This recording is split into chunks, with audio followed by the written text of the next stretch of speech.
Selamat berjumpa kembali dengan saya teman-teman sekalian. Pada kesempatan ini saya mencoba menjawab satu pertanyaan yang ditanyakan oleh banyak teman-teman mengenai masalah.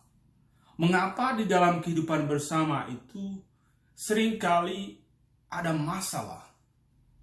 Entah masalah dalam keluarga, entah masalah dalam suku, entah masalah dalam kampung, entah masalah dalam desa, kecamatan, kabupaten, provinsi, negara.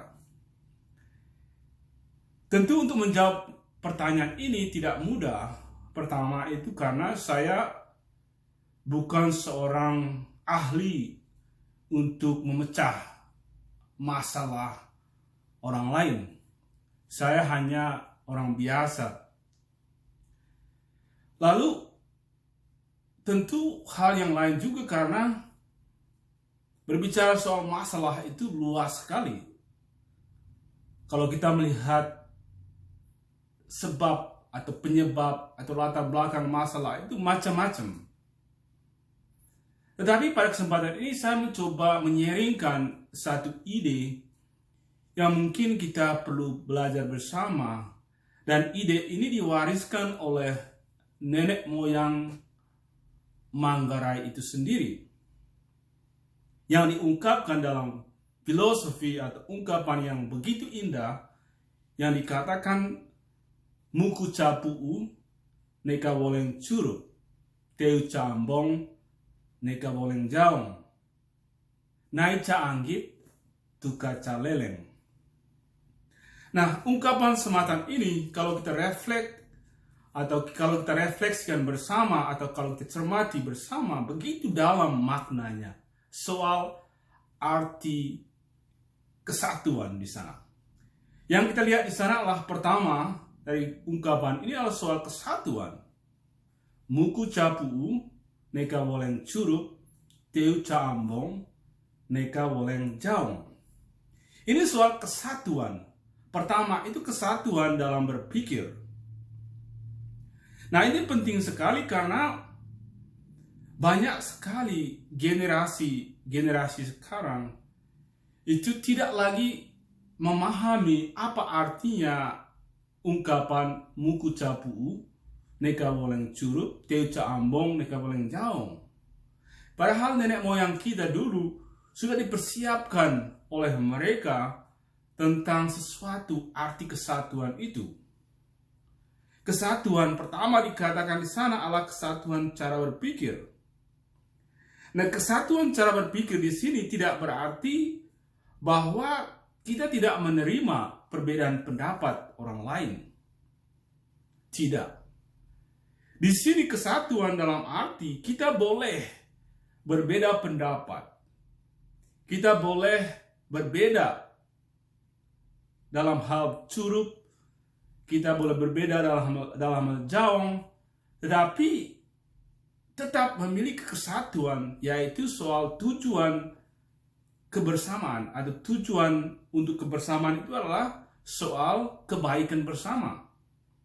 Nah, meskipun kita memiliki ide yang berbeda, meskipun kita memiliki cara berpikir yang berbeda, cara berbicara yang berbeda, tetapi yang diungkapkan di sana adalah soal semuanya itu baik, tetapi harus bertujuan kebaikan bersama. Itu artinya muku capuu neka boleng curug teu ca ambong neka boleng jaong. Dalam arti tentu nenek moyang kita tidak berarti melarang kita untuk cara berpikir yang beda atau cara omong yang berbeda. Tetapi perbedaan itu tidak berarti kita memecahkan satu sama lain. Seperti misalnya kita dikatakan di sana Allah teu ca ambong neka boleng jaong. Teu ca ambong dalam arti di dalam satu kumpulan teu itu ada macam-macam, ada banyak sekali di sana, mungkin 2, 3, 4, 5, 6, 10 dan seterusnya dalam satu ambong. Itu beda-beda. Ada yang muda, ada yang tua, ada yang bisa kita makan, ada yang tidak bisa, ada daun, Semuanya itulah beda-beda, tetapi mereka tetap hidup dalam kesatuan Ca Ambon. Artinya nenek moyang kita dulu, mereka tetap menerima perbedaan, tetapi tetap mementingkan soal kesatuan cara berpikir untuk kebaikan bersama. Ini penting sekali teman-teman, karena banyak sekali generasi kita sekarang itu pemikiran filosofi orang tua kita dulu itu bergeser ke arah individu, ke arah kepentingan pribadi diutamakan daripada kepentingan bersama.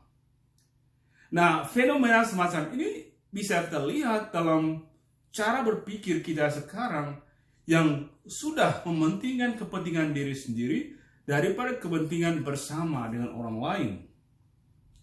Dalam kepentingan ini biasanya memecahkan kita berkeping-keping gara-gara kita mementingkan diri kita sendiri.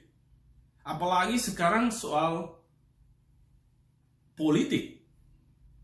Saya sedih begitu banyak sekarang realita kita karena dalam kepentingan politik itu merusak soal kebersamaan. Gara-gara kita berbeda dalam berpolitik, kita tidak bisa lagi lenjong sama tahu. Kita tidak bisa lagi cering sama tahu tete agudayang, cering sama tahu nuru atau handle dalam bahasa Manggarai. Itu gara-gara kita memiliki beda politik satu sama lain. Bahkan dalam satu keluarga, satu suku itu terpecah-pecah gara-gara politik yang bersifat individualis, dan akhirnya kita lagi berpecah, tidak mementingkan kepentingan bersama. Padahal nenek moyang kita dulu mewariskan konsep ini yang dikatakan bahwa perbedaan itu indah, perbedaan itu baik, tetapi jangan lupa harus memiliki tujuan yang sama, cara berpikir yang sama untuk kebaikan bersama. Bukan mementingkan soal individualisnya, bukan mementingkan soal kepentingan diri sendiri, tapi untuk kepentingan bersama, untuk kebaikan bersama. Nah, itulah filosofi ungkapan yang betul-betul mestinya kita pelajari, mesti kita cermati, dan mestinya kita hayati dalam kehidupan bersama. Karena persoalan semacam ini kalau kita tidak tanamkan kepada generasi penerus kita, maka yang terjadi adalah perpecahan dan merusak sendi kebersamaan itu. Karena itu teman-teman sekalian, ungkapan nenek moyang kita ini bernilai sekali kalau kita hayati sungguh-sungguh. Lalu di satu sisi kita melihat soal kesatuan tadi adalah kesatuan cara berpikir. Lalu yang kedua di sana adalah kesatuan hati. Nai ca anggit duka ca leleng. Bahwa tidak cukup kita hanya memiliki satu pikiran, tetapi juga kita memiliki kesatuan hati dalam kebersamaan itu. Artinya tujuan kebersamaan itu menjadi utamakan satu hati. Satu hati artinya bahwa kita memiliki tujuan yang sama dengan satu hati untuk mencapai kebersamaan. Nai ca anggit duka ca leleng. Nah teman-teman sekalian, inilah mungkin perlu kita refleksikan bersama, terutama dalam kehidupan masyarakat yang sekarang saya khawatir banyak sekali perpecahan karena kita tidak menghayati adat, budaya, filsafat, ungkapan-ungkapan yang bermakna yang diwariskan oleh nenek moyang kita, yang dulu mereka sudah siapkan itu untuk kita. Tetapi jangan lupa, pemikiran semacam ini digeser oleh pemikiran individualis yang menyebabkan orang lebih mementingkan kepentingan pribadi daripada kepentingan umum, dan itu nanti merusak sendi-sendi kebersamaan itu, sendi-sendi kebaikan bersama itu dirusakkan karena oleh kepentingan pribadi diutamakan.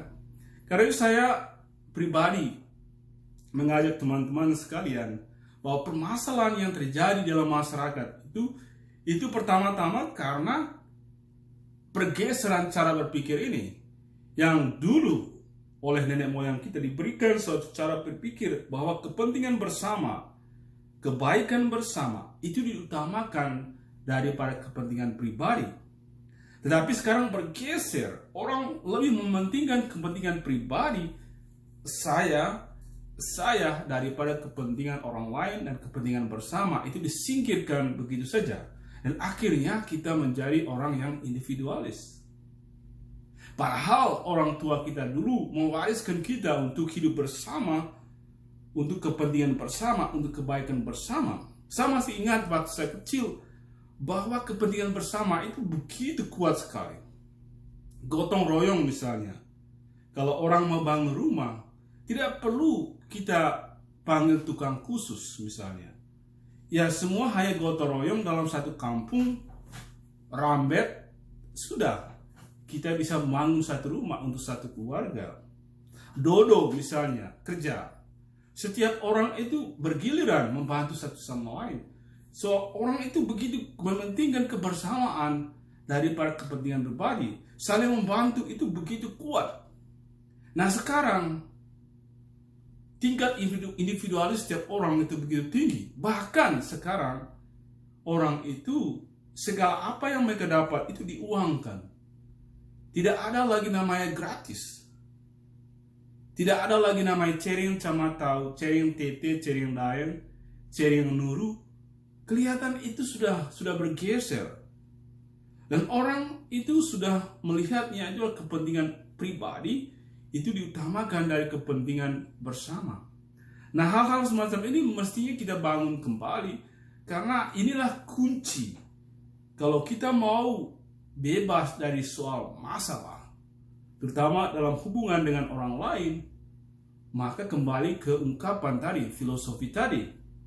Muku capu, neka boleh surup, teu cambong, neka boleh jaong, naik ca anggit, tuka ca lelen. Itulah konsep yang sebenarnya yang kita teruskan sebagai generasi penerus, supaya kebaikan bersama itu tetap terjamin. Terima kasih.